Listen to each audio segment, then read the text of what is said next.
Welcome to the lesson on combining rational terms. So we need to recall how to enter fractions into the calculator, and hopefully you previewed the lesson that's attached that just shows a picture of the calculator and what keys you're going to press. So today we're going to be given coefficients and constants that are fractions. Coefficients are numbers in front of variables, and constants are numbers without variables at all, just plain numbers. We need to add and subtract fractions in order to combine like terms. So let's recall one more time how we do this. So please write this. We enter the numerator in the calculator, and the numerator is the top part of the fraction. Then we enter the ABC key, and then we enter the denominator.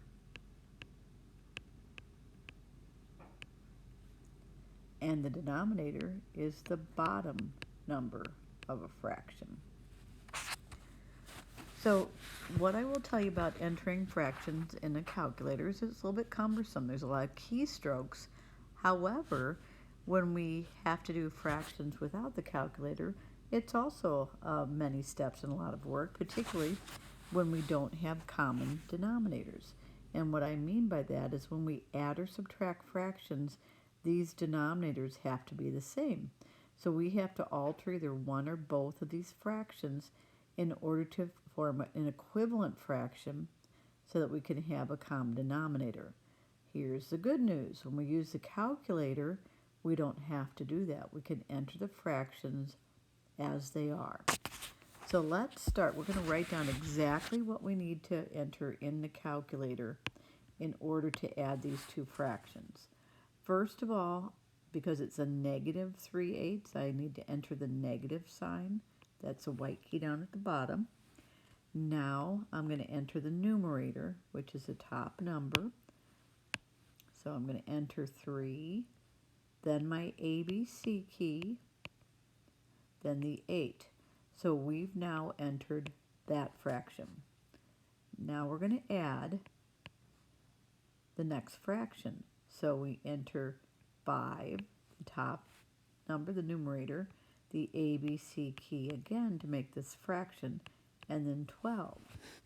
And then we just press equals, and it will give us the answer in reduced form. So pause and please take those steps. The answer looks like this in a calculator. The fraction bar is kind of a slanted bar, and that is the same. That means 1/24. So apparently 24 is a common denominator between 8 and 12. So we would have had to convert both these fractions to this number. So now let's try when we're given a mixed number. A mixed number means that I have a whole number, or in this case an integer, and a fraction attached. It's a mixture of both. So we would start by using the negatives key again, because I see a negative sign in front. So I would write negative, then I'm going to write 7, and this negative sign is the white key at the bottom. But if I put 1, it's going to look like 71, and we don't want that. So the way that we know that it is 7, a whole number, is we enter again the 7. There's a negative key in the 7. But now I have to put ABC to show separation. Then I'm going to put the numerator, which is 1, ABC again to make sure it's a fraction. So 7 ABC 1 ABC 4 is how we enter this. This time I see a minus sign, and I'm going to go on to the next fraction. I'm going to enter 5 ABC 6 for 5/6. So again, if you press equals, the calculator is going to give you the answer. So would you pause and take care of that? Now you may have noticed something really unusual on your calculator. Here's what showed up at the bottom of the screen. Negative, and then there was a U, and then 1/2.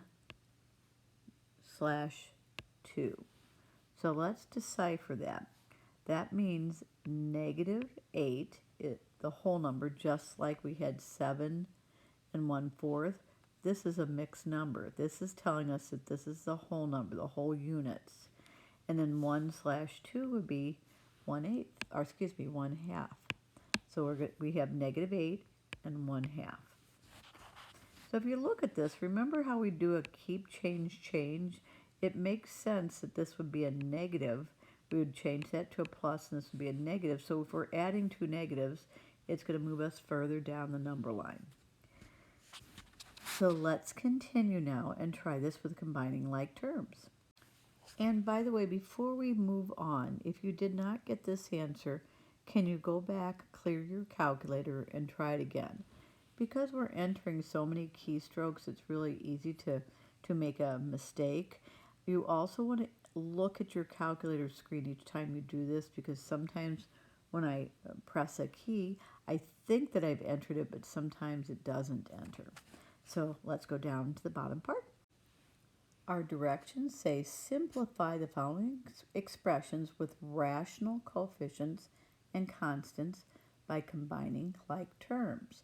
So we're going to add another layer to this. And again, the word rational usually is referring to fractions and decimals. So they're going to be coefficients, numbers in front of variables, and constant plain numbers. So if I do what I would normally do is if numbers were not rational, they would just be whole numbers or integers. I see this term has an x in it, this term has an x in it, and this term has an x in it. So all three terms are like terms. So if I gathered them up on a line, I would have 3/4. Coefficient is 3/4, and plus 7/8 would be a positive 7/8. Minus 1/4, we're going to write that as negative 1/4. So our job now is to add all these coefficients. So this is going to be a lot to enter in our calculator, but clear your calculator and let's begin. We're going to enter 3 ABC 4. So we have 3/4 plus 7 ABC 8. That's the 7/8 plus, and I'm going to go down to the other line. This time I need -1, so we have to enter the negative key. Then 1 ABC, and then 4. Whew, that's a lot to enter. So look at your calculator screen. Make sure you have this entered in. Recalling that where the ABC is will be a tiny little backward L. And when you've checked it, then press equals. So pause and do that, please. And hopefully the answer that you have is 1. It's going to say 1U, so that's our whole number. And then 3/8. So this is 1 and 3/8. This is our final answer. Except I forgot something. I need my x there. So busy with that, I forgot these were all x terms. So this is 1 and 3/8 x. We made all three of these terms into one term. So a trinomial now becomes a monomial. Let's go on to letter D. So first we have to gather up like terms. So we're going to start by looking for the A terms. I see this term and I see this term. So let's put that on a line.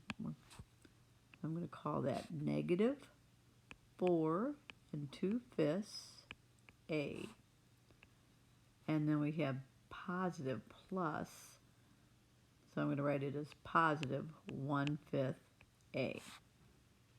So those are our A terms. Now let's go and look at our constants. We have positive 8 and we have -3. So if we gather those up on line, I'm going to have plus 8 is positive 8 and -3 would be considered -3. So now let's go back to our A terms. here's how we're going to enter this in the calculator. We're going to put negative, then we're going to put 4. Then we need to separate this whole number part from the fraction by putting 4abc. Now here comes the fraction part, 2abc, and then 3. And we're going to add, because we're combining, 1/5, which is 1abc, 5. So pause and do that, please. So the answer should be, hopefully this is what you have too, it's -4 units and then 7/15. So now let's look at our constants. We have 8, we're combining like terms, so I should put plus because we're combining -3, and that would be 5. It's a positive 5, so I'm going to write that as plus 5. And the only thing, once again, I forgot is my a. I have to remember my variables. So this is the answer. Because decimals are relatively straightforward, I'm going to have you do E on your own and F on your own using the calculator, please. And the decimal button is right next to the negative key for your help. So please make sure you have this on your paper, and let's continue to practice the other two independently. Thank you.